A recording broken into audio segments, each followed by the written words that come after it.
Good morning, everyone. Today, I'm going to talk to you specifically about that part that you mentioned in the introduction about my Nigerian heritage. Um, sorry.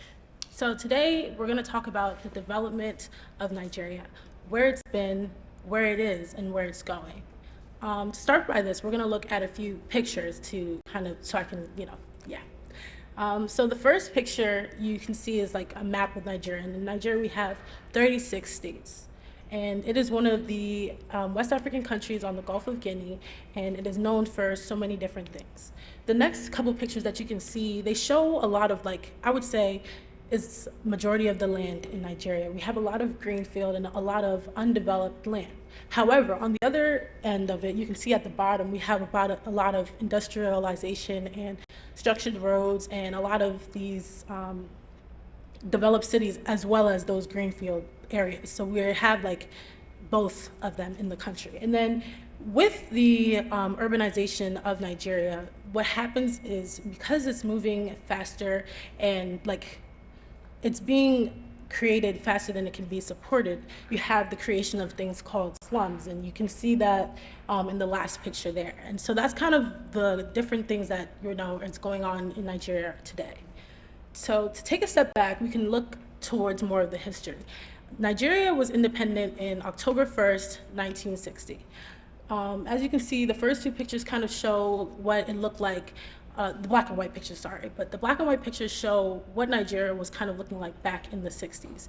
And those other pictures show kind of what you would think Africa is like, as you can see, like kind of the bungalow type of thing that people, typically associate with Africa. And while those things did exist in the 60s, that wasn't all that was there. Actually, in 1956, that was when they first found oil in the state of Belize in the southmost part of Nigeria. And that is like one of the major things that Nigeria is even known for and one of our core natural resources. We have other things such as other minerals like salt, limestone, we even have gold, and there's a lot more there, and there's a lot of things that are going on. So the next thing I want to really focus on is the future of Nigeria. The top pictures some of the pictures show kind of like where it could be, and then the other pictures show where we would hope for it to be. If we continue moving in the same path that they've already been moving in and not building the infrastructure and certain things that we need to uphold what we desire for Africa and places like that, we'll have the creations of bigger slums and more negative things like that. But I Googled some pictures of pretty much what a utopia looks like, and that is the ideal future. That is the possible future. That is the thing that, it's how can we make that? How can we make it the most,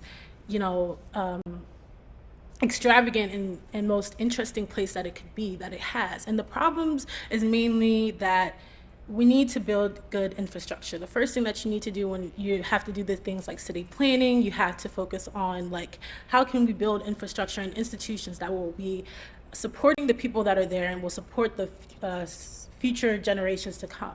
And that's where you can see like the other pictures that kind of show like this beautiful kind of utopia kind of place that is like where we could be and where we want to be. So the question becomes, what do we do now?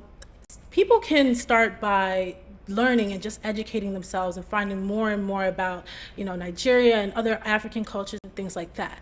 The other thing that we can do as individuals is, investing with respect to the cultures, and not just out of capitalistic goals and ideations of getting to yourself and getting to your goals the way you want to, but in respect to the culture and the people that are to come, and to build that sustainable lifestyle for future generations, not only for yourself.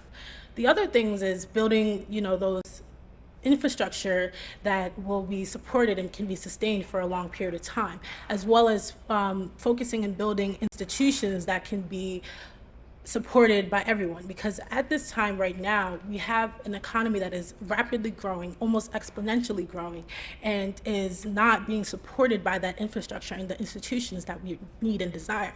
And a lot of it is also because the economy in Nigeria relies solely on like oil almost, and majority of the economy is based on that oil and things like that. So another thing that Nigeria itself needs to focus on is diversifying its economy and trying to, release its dependence on oil and such of that kind of thing.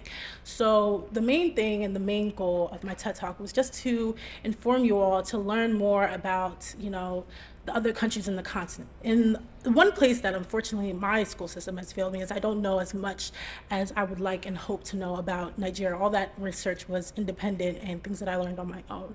But one step that you can take is to just learn more about something that you don't know. Learn more about Africa and what can I do or how can I help? Because while there's so much going on there and that they have many unique cultures and things like that, you can still be an outsider and invest and do that, but not necessarily in the way of, the forefathers of those countries and like how it was colonized and all that kind of stuff. But you can still invest with respect. So what I urge you all today is to educate yourselves and invest with respect. And thank you for coming to my TED Talk.